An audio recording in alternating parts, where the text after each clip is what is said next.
Hello ladies and gentlemen, it's Gear2x4 here bringing you another Minecraft tutorial. In this tutorial we'll be going ahead and doing something a bit different than doing basically standard vehicles like we typically do.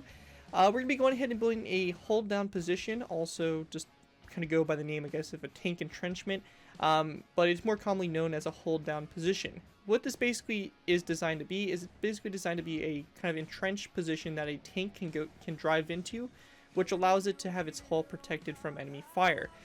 So if you are setting up a defensive line, you could have some tanks in these little kind of dugouts that would be able to fire out at enemy armor coming in, and the enemy armor would have a harder time trying to hit the tanks, and the tanks overall would be more protected in these little like burrows, I guess you can say. So this technique has been used for a very long time. It was used in World War II, I imagine probably in the Cold War and leading up to pretty much modern times. You still see pictures and stuff of even Abrams in these type of positions. They're just overall nice little defensive position that makes the tank have a higher survivability rate, and also is a harder target to hit, especially for advancing tanks that are trying to hit a smaller target than what you would typically see for the hull. And also, usually a lot of times on tanks, the manlet is usually one of the strongest parts of the tank as well, so it has some really strong protection, and it's just overall, again, just a harder target to penetrate and a harder target to take out.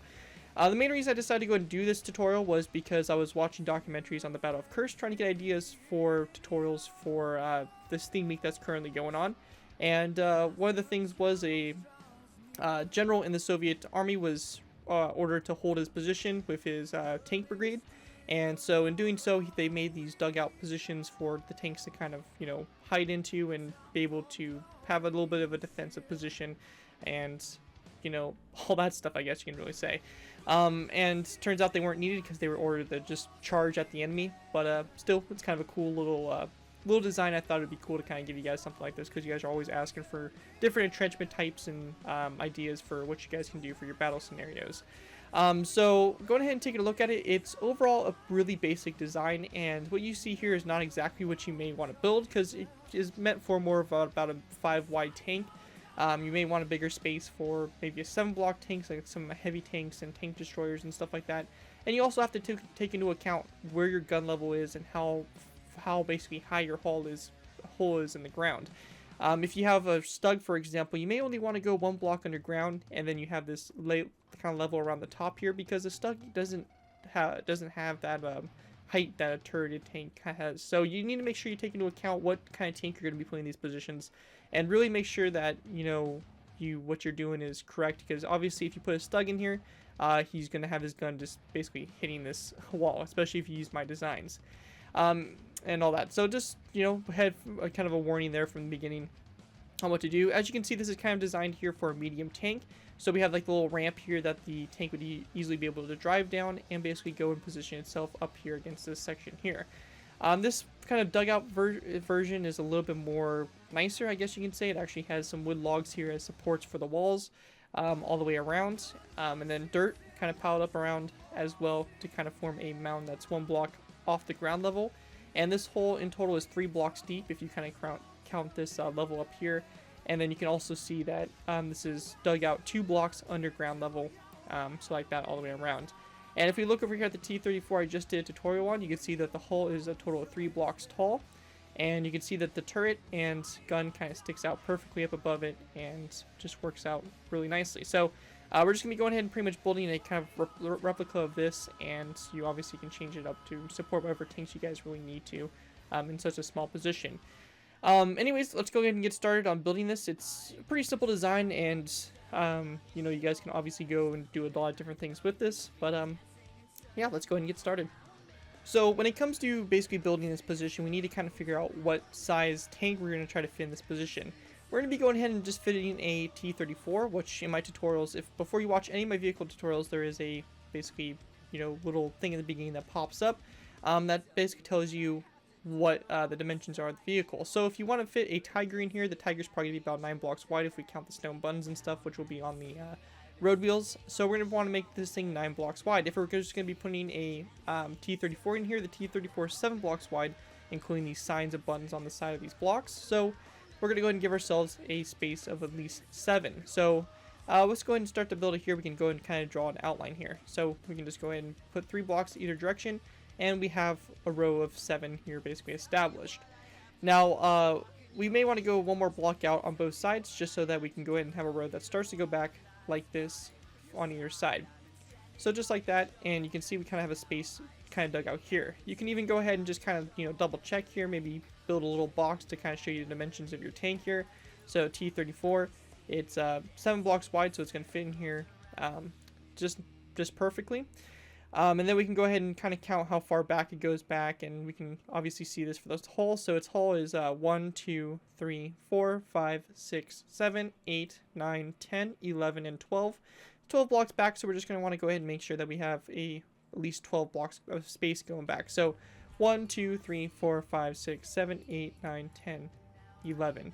Should be a total of 12. If we go ahead and grab my rolled edit tool right here real quick, we can easily see it's a line of 12.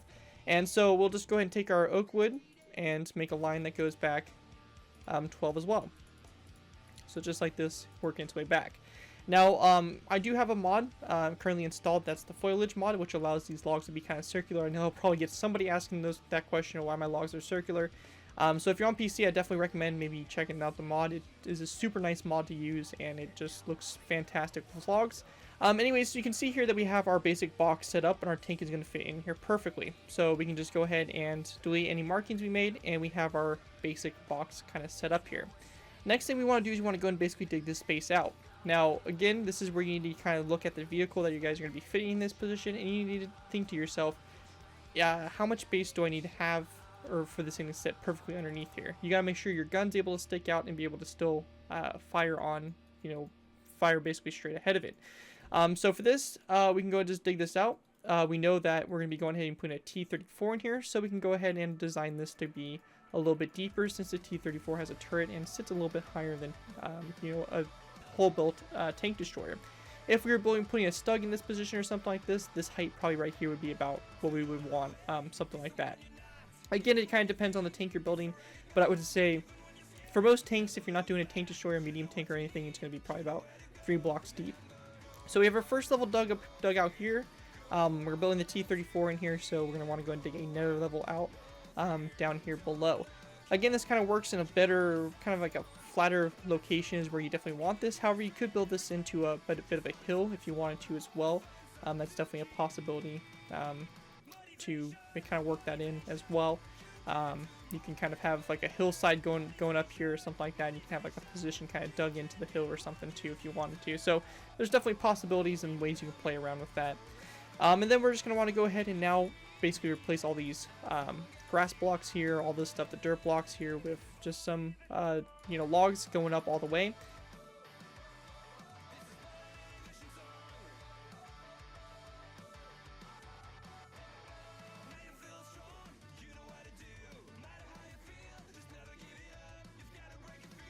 Alright, so we went all the way around, and now we have this whole section kind of cleared out here, this pretty much box shaped like this. Next thing for us to do is we want to go ahead and build us a nice gradual slope going toward the back here. Now, you don't want a slope that just goes like this across, and then it goes up like this, and then it goes like this. You don't want something like this. This is it just doesn't work. It's definitely not going to look good. It looks a lot better if you do kind of a rugged look to it. And to do this, we need to make sure that we have enough space for our tank to sit flat. So obviously our tank is going to be fitting in this position right here, and this is where the back of the tank is going to be right here. So we probably want to go about 1 block back from the tank here and start to put in our half slabs. And for this, I'm using just a mix of dark oak wood, some, you know, spruce wood also mixed in there, just to kind of create a little bit of a random kind of pattern. You can even have one kind of come forward like that, just to kind of create a nice little kind of like gradual slope to it. And we're going to go and then just break out some more of this, you know, dirt that obviously, you know, would continue the ramp going forward. And we'll probably go a few blocks inward like this into this kind of slope here, and put some more kind of planks going in like this, even maybe something kind of like that. So you can see we kind of create this gradual slope kind of going up like so. To kind of make the dirt look a little bit better, we can randomize some potzel in here, and also some coarse dirt as well. Try to avoid leaving grass in these positions. Then we're just going to want to go ahead and line the sides here as well with some potsoil and some, just some coarse dirt. So just kind of doing a random pattern to kind of, just kind of sprucing it up on the sides there.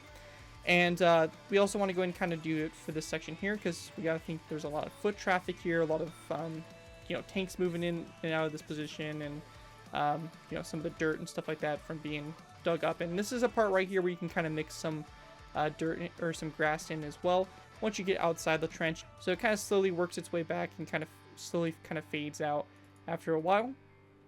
So it's just going to be like this, just randomizing the dirt here and there with mixed in with the grass and all this stuff. And of course, you guys don't have to do exactly what I'm doing here on camera. This is kind of the whole point of this is to kind of give you guys more of an idea on how to kind of build these positions and all that stuff for you guys to use on your own worlds and stuff like that. But yeah, so something just kind of like that. You can see it just kind of slowly fades back. It's not perfect. You can kind of see the example over here that I did. This one has a bit of a, starts as kind of inclined a little bit further back. So you can see there's a little bit more space for it and a little bit more dirt. So, you don't have to have the wood logs go all the way back. You can maybe kind of go ahead and stop them a little bit sooner on the tank so that the back of the tank here isn't covered by logs. And it kind of starts to flow up on the sides here. Or you can just have logs go all the way back to the end of the tank, about like what I did right here. So once we get this done, you can see we start to have this position starting to look like something. The next thing we want to do is we want to go and randomize this whole, basically bottom section in here.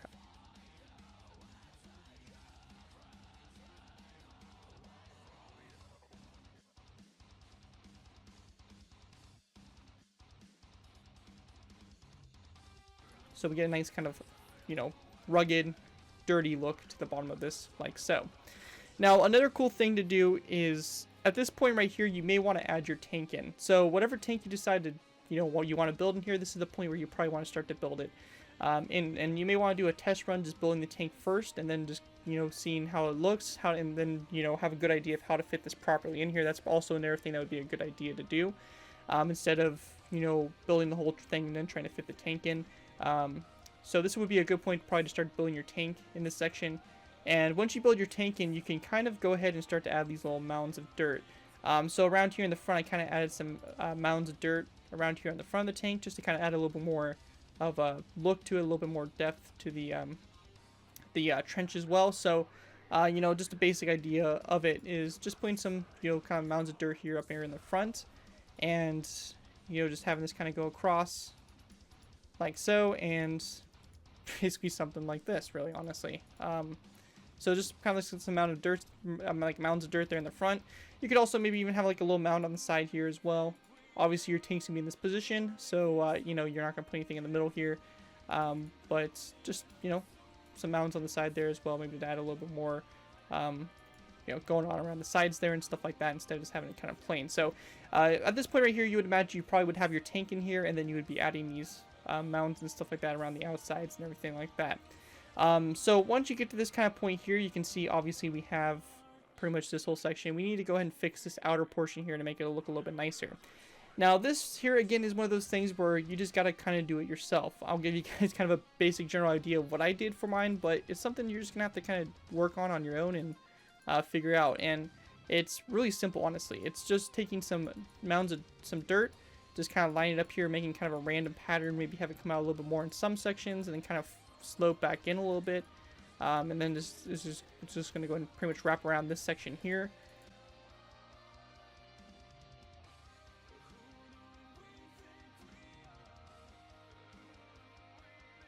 And your goal is you want it to be different on both sides. You don't want it to be perfectly symmetrical. Having it perfectly symmetrical is okay, I guess, but it's just going to look a lot more, it's going to look a lot better if you just go and do something random and make it so it's not symmetrical on both sides. So you can see basically what we have right here. You can see it's not symmetrical. Again, we want to mix in our pod soil in with this, or whatever blocks you want to mix in. Make sure to do that along the way and everything like that. Again, just add some better detail, better texturing to the overall build itself. So when we get to this point here, I went ahead and I used some dark oak wood slabs and stuff like that, since it's pretty much the closest half slabs we have to actual dirt itself. And we're just going to go ahead and basically kind of run this around the whole perimeter here, just kind of creating a nice kind of gentle slope down effect to kind of represent that of a mound.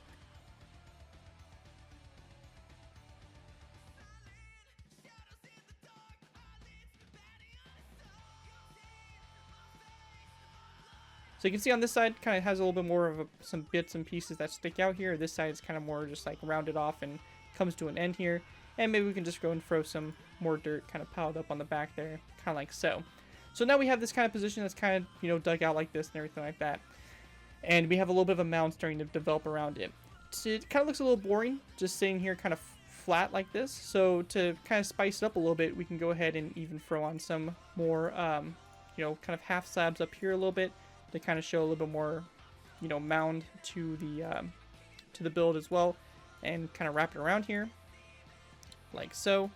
And we want to put it on kind of like our thicker parts of the mound. So probably right here we don't want to put a half slab, but like around this thicker part right here, we could definitely put some half slabs around to kind of represent something like that. And then also right here, go ahead and kind of go back here and maybe a little bit right there as well.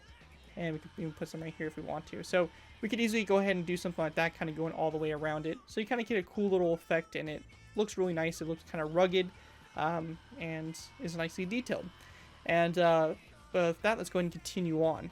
Alright, so at this point we have pretty much a good kind of look at pretty much what we could do for a defensive position. Another little detail bit that we could do is we could even throw in around some more mixed dirt, kind of going around this kind of section on the bottom here as well. This is something that I'm not going to go ahead and fully do, but you would just kind of go ahead and maybe wrap this whole kind of section here, so where these half slabs are, run some dirt along it, kind of have it stick out a little bit and everything like that, and just kind of do this all the way around, kind of like what we did with the half slabs going around those dirt full blocks. And we kind of just wrap around to look something kind of like that on the sides here. And you can see, looking at these other examples, I kind of did the same thing. You can see the half slabs here at this level, and you can see I just kind of wrapped some dirt blocks, kind of placed them down on the ground to, again, show a little bit more of that dirt and kind of dirty look to it. When you can see here, it just kind of looks a little plain, and just adding like this little dirt, kind of, you know, breaking off from the half slabs in the ground, definitely adds a little bit more to the, you know, design and the appeal to it for sure. So feel free to go ahead and obviously add that all the way around, mess with that as well. And we're going to move on to just a few more little techniques you can do to kind of break up these straight walls and stuff like that, and how to make it look a little bit nicer. Another thing I kind of quickly thought about was the possibility of actually adding sandbags on. So where we have these kind of, you know, half slabs sticking up here for mounds, probably on the sides here you could build some kind of, you know, sandbag kind of protection along the sides here to protect maybe the side of the turret from the from other tanks or something like that, flanking tanks or whatever. But we could probably like add sandbags or something like that to kind of, you know, add a little bit more to the sides here and all that stuff. So that's something we can easily do. And again, sandbags, basically what I do for sandbags is I just do kind of like a random, you know, type of design that just kind of really just doesn't really have any order to it. It just kind of flows along the side here, everything like that, and it continues back, and will probably end right about here or something. But you can see that if we were to obviously have a tank in here, we would have a little bit more protection to the turret and the siding of it. So definitely something that we could do, just add some sandbags. When it comes down to adding a little bit more to these defensive positions, there's really a whole lot of possibilities you can obviously do with it. You can have a trench that connects up to it. For infantry, you can have a maybe a little dugout room or something that the tank crew dug out and can, you know, obviously sleep in. You can have just like little places, little defensive positions where obviously like a machine gun could be mounted or something like that to kind of defend from the side. And what I did was pretty simple, and I mean, we just can modify what we currently have set up for these mounds. So we can just go ahead and break a section of wall right here. So we can just go and break our logs here, kind of create a, you know, 5 long space here, and then break out this section and put logs in its place. So just like this, and kind of break the whole dirt section out like that, so we kind of get a feel like that, and we can put our, you know, half slabs right here in this section, and we can run a row of half slabs and more wood and stuff like that across the top there, just to kind of, you know, make it look a little bit nicer. And if you wanted to, you can have a little ledge here, so you can have infantry that sticks out, and they can kind of, you know, be able to defend the tank, kind of shoot out here. You can obviously have the positions here up in the front if you wanted to, so we can have a position right here, and we can have it set up so infantry can get right here and be able to, you know, defend the tank or something like that. You can put like a 1 block space right here and kind of make this like a place for obviously troops to, you know, obviously still defend here, but you can also climb out of the hole from the sides there. And you can just add these little imprints, you know, along the whole section of the trench here, or the dugout position, just to kind of add a little bit more detail to it and everything like that. as well, and just kind of get a nice little effect to it. I mean, you could even go to the extent of connecting up a trench to it if you really wanted to. You can dig out, you know, a 2 by, basically, you know, a 2 wide kind of section that goes out like this, and have it all trench. Maybe you can even line it with the same lining we did on the inside there. So just take some wood logs, kind of build it up like this, going along the side here as well, and take this, kind of go all the way up down, however far you want for your trench. Maybe curve it a little bit, and you can kind of continue the pattern of building up some of the dirt and all that stuff that was, you know, being built up and dug out for the trench, and have it kind of run along here. And you have a nice little trench that connects up to it, all that stuff. I mean, there's a lot of possibilities of what you guys can do for it. Obviously, feel free to go crazy with this design, but I just want to give you guys a little bit of an idea of what you guys can do for a bit of a hold down position for a tank. Hopefully you guys learned something from this, got maybe some ideas of how to put this into your own world. You know, it's more of kind of like an inspiration idea type video, really, than, you know, an actual tutorial itself. So again, hopefully, you know, I got my kind of point across and kind of gave you guys an idea on how to build these little tank pits. Other than that, that's going to do it for this video. Hopefully you guys did enjoy. I know it's something different, but you guys have asked in the past that I do more of these kind of defensive positions and stuff like that, tutorials. So again, hopefully you guys do enjoy. And other than that, thank you guys so much for watching. As always, don't forget to like, comment, and subscribe. This has been WW2, and I'll see you guys next time.